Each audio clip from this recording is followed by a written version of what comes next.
नोएडा में सेक्टर 39 में महिला थाने में राष्ट्रीय महिला आयोग की सदस्य पहुंची महिला थाने, जिनकी जन सुनवाई राष्ट्रीय महिला आयोग के सदस्य चंद्रमुखी देवी ने की है। सुनवाई में डीएसपी महिला सुरक्षा Vrinda Shukla, deputy CMO doctor Archana, DPO Atul Soni, district legal service authority के प्रतिनिधि मौजूद रहे। नोएडा के सेक्टर 39 में स्थित डेडिकेट कोविड हॉस्पिटल में लखनऊ से टीम आई, जिसमें कोविड कोरोना की तीसरी संभावित लहर को लेकर हॉस्पिटल का जायजा लिया गया, जिसमें 30 पीडियाट्रिक बेड्स और 70 आइसोलेशन बेड बच्चों के लिए खास तौर पर तैयार किए गए हैं। 18 डॉक्टर और 50 से ज़्यादा नर्सों को ट्रेंड स्टाफ हॉस्पिटल में मौजूद किया जाएगा और सीएम के निर्देश पर 75 जिलों में मॉक ड्रिल का आयोजन किया जाएगा। देखिए, ऐसा है कि माननीय मुख्यमंत्री जी के दिशा निर्देशानुसार और उसका शासन के दिशा निर्देशानुसार हर एक ज़िले के अंदर स्टेट नोडल ऑफिसर्स भेजे गए हैं और पूरे ज़िलों सभी उत्तर प्रदेश के 75 जिलों के अंदर आज मॉक ड्रिल संपादित हो रही है, संचालित की जा रही है। उसी क्रम में मुझे भी यहाँ पर स्टेट की तरफ से एक नोडल ऑफिसर बना के भेजा गया है, जहाँ पर डॉक्टर इस 39 सेक्टर्स के अंदर जो आपका ये कोविड हॉस्पिटल है, इसको देखने के लिए इवन हमारे पास 4 ब्लॉक स्तरीय और एक आपका ये 5वां जो कोविड हॉस्पिटल है, इन सब में मॉक ड्रिल का आयोजन किया जा रहा है। यार मॉक ड्रिल हमारी संपादित हो चुकी है। इसके अलावा हम लोग तैयारियां पर रख रहे हैं। हम लोगों ने तैयारियों की उसमें जितनी भी जो ज़रूरी चीज़ें थी, जैसे कि जनरेटर को ऑफ ऑन करके देखना, उसके अंदर लाइट का रिस्पॉन्स कितनी तेज़ है, इसके बाद एम्बुलेंस से निकलते ही हमारे स्ट्रेचर पर जब तक पेशेंट को लेकर आते हैं उसका रिस्पॉन्स टाइम क्या है, ये सब हम हर चीज़ पर रख रहे हैं बाकायदा।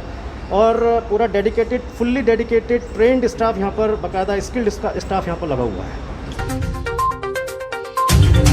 यूपी के मुजफ्फरनगर में 100 करोड़ की लागत में बने मॉल का उद्घाटन करने पहुंचे कैबिनेट मंत्री सुरेश राणा। किसानों को लेकर गन्ना भुगतान पर बयान दिया है। उन्होंने कहा है कि 1,42,000 करोड़ रुपए का गन्ना भुगतान हुआ है। हम किसानों की मुस्कुराहट के लिए हम सब कुछ करेंगे और विपक्ष को आड़े हाथ लेते हुए कहा कि सपा बसपा में बंद पड़े 10 सालों से चीनी मिलों को चालू कराया गया है। यूपी सरकार द्वारा महिलाओं की सुरक्षा को लेकर बड़े बड़े दावे करती है, पर दिन पे दिन छेड़छाड़ और बदसलूकी की घटनाएं सामने आ रही हैं। यह एंटी रोमियो दल की पोल खोलने देने वाली शर्मनाक बात है। घटना मुजफ्फरनगर की है, जहां दिन दहाड़े स्कूटी सवार एक युवक ने गोली से गुजर रही महिला के साथ छेड़छाड़ की और घटना गली में लगे एक सीसीटीवी कैमरे में कैद हो गई, जिसके बाद से सीसीटीवी की फुटेज सोशल मीडिया पर वायरल हो गई है। छेड़छाड़ का मुकदमा दर्ज कर आरोपी की तलाश शुरू कर दी गई है। ये एक थाना सिविल लाइन क्षेत्र के अंतर्गत साकेत कॉलोनी का एक वीडियो मेरी भी आज जानकारी में आया है, जिसमें एक स्कूटी सवार एक युवक है और उसके द्वारा एक महिला के साथ छेड़छाड़ की गई है। उसको जो स्कूटी सवार युवक है उसको पकड़ने के लिए टीमें लगातार लगी हुई हैं, उस पर काम कर रहे हैं और बहुत जल्दी हम उसको अरेस्ट भी कर लेंगे और बहुत ही सख्त कार्रवाई, जो कानूनन जो भी सख्त से सख्त कार्रवाई है वो उस पर की जाएगी। सर, कुछ हिंदू संगठन के लोग भी आपको इस मामले में लेकर आए थे? नहीं, मुझसे तो कल कुछ लोग मिले थे और मैंने उनसे भी यही कहा था कि इसमें किसी प्रकार की कहीं पर कोई ढिलाई, कोई लापरवाही कहीं नहीं इसमें बढ़ती जाएगी और जो भी सख्त से सख्त कार्रवाई है वो इसमें की जाएगी। सर, एंटी रोमियो का जो दस्ता है वो भी क्षेत्र में विफल दिखाई देता है? नहीं, ऐसा कुछ नहीं है, क्योंकि ये घटना जो है वो अंदर की है, बहुत ही अंदर की कॉलोनी का जो गली है वहाँ की घटना है ये। लेकिन हम लोग उस पर भी जो है काम कर रहे हैं लगातार और निश्चित रूप से इसको बहुत शीघ्र अरेस्ट भी किया जाएगा और एक बहुत ही अच्छी कार्रवाई, एक मैसेजेबल कार्रवाई वो इस पर की जाएगी। मैनपुरी में एमएलसी अरविंद यादव की मां के निधन पर उनके आवास करहल पहुंचे सपा सीपीएम अखिलेश यादव ने वहां पहुंचकर शोक जताया है। करहल के बाद इटावा पहुंचे अखिलेश यादव ने योगी सरकार पर निशाना साधते हुए कहा कि केवल रंग और नाम बदलने से काम नहीं चलेगा और कहा कि कोई भी आदमी लखनऊ नहीं जाता, वरना उसकी वापसी किसी दूसरे नाम से हो सकती है। और लखनऊ अगर आप गए और मुख्यमंत्री जी को पता लग गया तो ज़रूरी नहीं उसी नाम से आप वापस आओ लखनऊ से, क्योंकि हमारे मुख्यमंत्री जी का रंग रंगाना और नाम बदलना ये नया फैशन है। क्योंकि काम किया नहीं है, चुनाव में जाना है तो किसी भी मोहल्ले का नाम बदला जा सकता है, किसी भी गांव का नाम बदला जा सकता है। और आप लोग अगर गलती से लखनऊ चले गए और पता लग गया कि आप लोग इटावा से आए हो तो आपका नाम नया जरूर पड़ जाएगा और बदल दिया जाएगा नाम। कोरोना की तीसरी आहट से पहले यूपी के फिरोजाबाद के सुहान नगरी में डेंगू के कहर से हड़कंप मच गया है। बुखार और पेट दर्द की बीमारी से जूझ रहे सैकड़ों बच्चों में अब तक 20 बच्चों की जान जा चुकी है। नगर विधायक ने जिलाधिकारी संघ इलाके का दौरा किया। 24 घंटे में तो 6-7 का आंकड़ा है। वैसे पिछले 7-8 दिन में 20 के आसपास मृत्यु हो चुकी हैं। लगभग 16-17 स्थानों पर मैं गया हूं।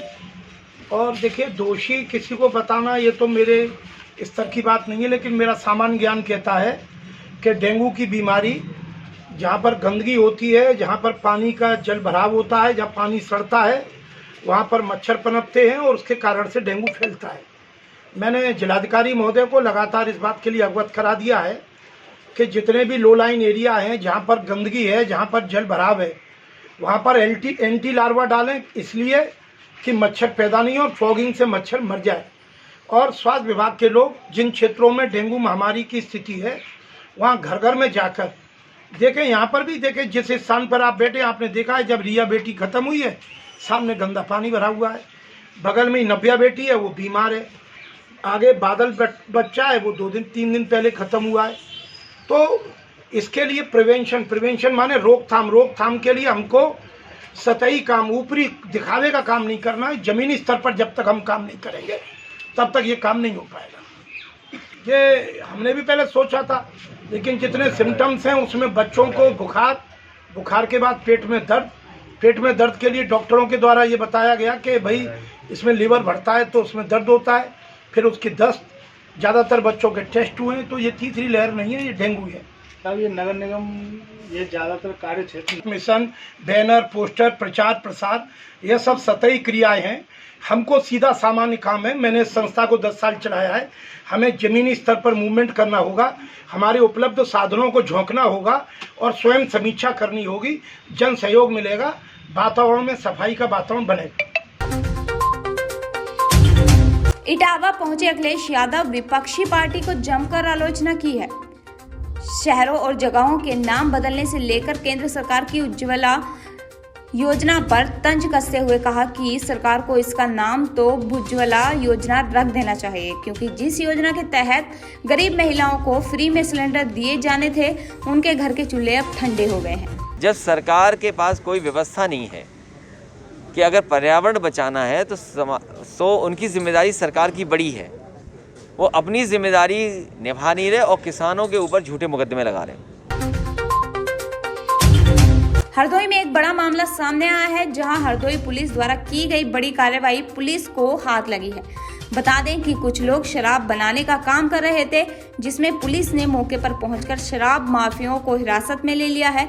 बता दें कि उनके पास से 3 और 4 पहियों वाहन समेत जहरीली शराब और हिस्ट्री शीटर गैंगस्टर शराब माफियाओं की करीब 50 लाख की संपत्ति जब्त कर ली है। यह प्रकरण जनपद हरदोई का है।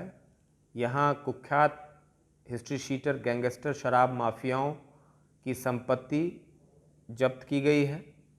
इसमें तकरीबन 50 लाख बाज़ार कीमत के प्लॉट और 3-4 पहिया वाहन ये सरकार के पक्ष में पुलिस ने जब्त किया है। आपको बताना चाहूँगा कि 2019 में ये थाना बेनीगंज में शराब माफिया और शराब तस्करी से संबंधित ये मुकदमे दर्ज किए गए थे, जिस पर गैंगस्टर एक्ट के तहत कार्यवाही की गई थी। हमारे थाना टणियावा के प्रभारी राय सिंह निरीक्षक के द्वारा ये विवेचना की जा रही थी। इसी विवेचना के दरमियान इन शराब माफियाओं, जो कि एक इंटर डिस्ट्रिक्ट गैंग हैं शराब माफियाओं का, जहरीली शराब बनाते हैं, उसकी बिक्री करते हैं, इनके खिलाफ गैंग चार्ट बना करके गैंगस्टर एक्ट के तहत कार्रवाई की गई थी और इनकी संपत्तियों को चिन्हित करके इनकी संपत्तियों को जिलाधिकारी महोदय के आदेश के तहत कल दिनांक 26 अगस्त को सरकार के पक्ष में जब्त कर लिया है।